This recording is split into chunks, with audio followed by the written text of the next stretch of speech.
এই যে দুটো আইল্যান্ড দেখতে পাচ্ছেন, এদের দূরত্ব এতটা কম যে এদের মধ্যে মাত্র 5 কিলোমিটারের ব্যবধান।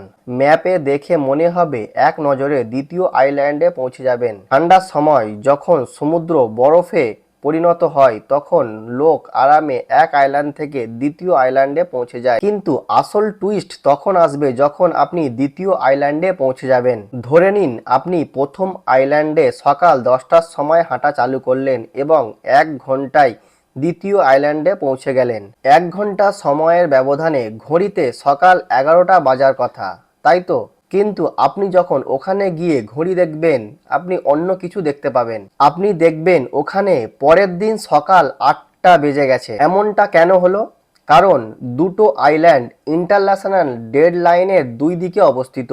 এই কারণে দুটো আইল্যান্ডের মধ্যে সময়ের ব্যবধান পুরো 22 ঘন্টা। মানে একই সময়ে একটা আইল্যান্ডে আগের দিন এবং দ্বিতীয় আইল্যান্ডে পরের দিন। এই আইল্যান্ড দুটো আমেরিকা এবং রাশিয়ার মধ্যে অবস্থিত ডায়োমেড আইল্যান্ড, যেখানে সময়ের এক আজব খেলা চলতে থাকে।